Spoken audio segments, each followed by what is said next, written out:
जय श्री राम दोस्तों।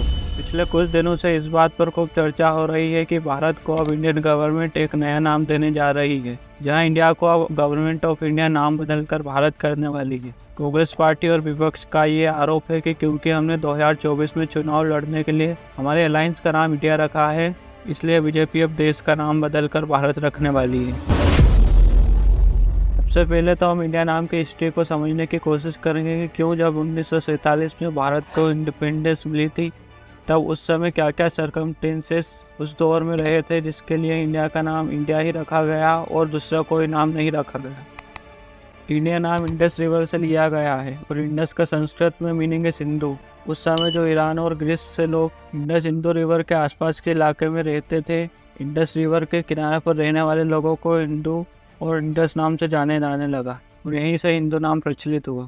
भारत नाम का यूज उन लोगों के लिए हुआ जो नॉर्थ वेस्ट में रहने वाले हैं, वे ऋग्वेदा में मेंशन्ड भी है। भारत जिसका नाम मुगलों के शासन के समय हिंदुस्तान था, ब्रिटिशर्स के भारत पर रूल करने से पहले ब्रिटिशर्स जब भारत में ट्रेड करने के लिए आते थे तो यहाँ पर रहने वाले लोगों को वो हिंदू नाम से बुलाते थे और धीरे धीरे हिंदू नाम पूरी दुनिया में फेमस हो गया और भारत जिसे उस समय हिंदुस्तान कहा जाता था उसका एक और नया नाम हुआ इंडिया। अब यहाँ तक तो हमने ये समझा कि कैसे भारत का नाम इंडिया पड़ा, और आपने कभी ये समझने की कोशिश की कि आखिर कहाँ से भारत नाम हमारे देश के लिए यूज़ किए जाने लगा और इसकी हिस्ट्री।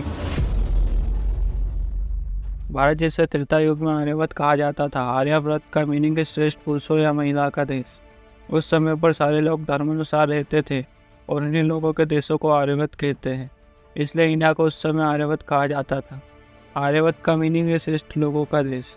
और महाभारत काल में जब इंडियन सब कॉन्टिनेंट आर्यव्रत कई सारे छोटे छोटे राज्यों में बटा हुआ था, तो उस समय के चक्रवर्ती सम्राट राजा भरत, जिनके कौरव और पांडव वंशज हुए थे, तो उन राजा भरत के विशाल राज्य को भारतवर्ष कहा जाने लगा और यहाँ रहने वाले लोग इस हिसाब से भारतवंशी या भारतीय कहलाए और वहीं से भारत नाम आज तक चलता आ रहा है और प्रेजेंट डे में भी इस नाम की एग्जिस्टेंस है।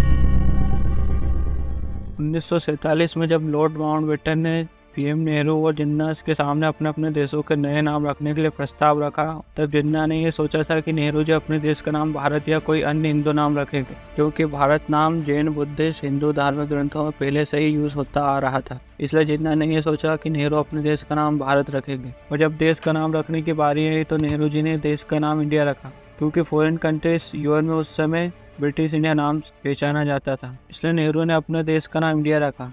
इस नाम ने ब्रिटिश इंडिया नाम को रिप्लेस कर दिया। पर जिन्ना का जो सपना था कि वो अपने देश का नाम इंडिया रखेंगे, वे सपना टूट गया। फिर जिन्ना ने अपने देश का नाम पाकिस्तान रखा। आज़ादी के समय पार्लियामेंट में जब इंडिया नाम के यूज़ को लेकर डिबेट चल रही थी और इस बात को लेकर चर्चा हो रही थी कि क्योंकि भारत को आज़ादी भारत माता की जय के नारे के साथ मिली है, तो देश का नाम इंडिया ना होकर भारत या कोई दूसरा हिंदी नाम। तब BR अम्बेडकर ने कहा था कि क्योंकि डिबेट इंडिया या भारत नाम को लेकर हो रही है, तो हमें देश का नाम इंडिया या भारत रखने पर ही बात करनी चाहिए। उस समय के एम्पियर सेठ गोविंद दास का ये कहना था कि देश ने भारत माता की जय के नारे के साथ आज़ादी की लड़ाई लड़ी है, तो हमें भारत डेट इज इंडिया ऐसा कुछ नाम इस्तेमाल करना ठीक रहेगा। और इस बात पर ऑब्जेक्शन लेते हुए कमलापति त्रिपाठी पार्लियामेंट के एक सदस्य, उनका ये कहना था कि इंडिया डेट इज भारत ये ठीक रहेगा। फॉरेन कंट्रीज में इंडिया और भारत के अंदर भारत नाम ये सही रहेगा। सेठ कमलापति त्रिपाठी की इस बात को सभी पार्लियामेंट के मेंबर्स ने एक्सेप्ट कर लिया और India that is Bharat a union of state ये नाम कॉन्स्टिट्यूशन के आर्टिकल 1 के हिसाब से आज तक इस्तेमाल हो रहा है। इसे में जिसको इंडिया बोलना है वे इंडिया बोले और जिसे भारत बोलना है वो भारत बोले। इस तरह से हमारे देश के 2 नाम हैं, जिसे जो अच्छा लगे वो उस नाम को बोलने के लिए स्वतंत्र है। और ऐसे में इंडिया वर्सेस भारत जैसे सारे डिबेट से बेसलेस है, जिनका कोई आधार नहीं है।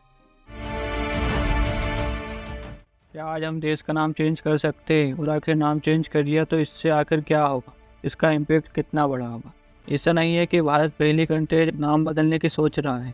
भारत से पहले ईरान जो पर्शिया था, श्रीलंका जो सिलोन था और म्यांमार जैसे देशों ने अपने नाम बदले हैं। और भारत के केस में ये मुश्किल है, क्योंकि भारत एक डाइवर्स कंट्री है और नाम बदलकर दूसरे नाम के इस्तेमाल में रीब्रांडिंग कॉस्ट बहुत ही ज़्यादा है।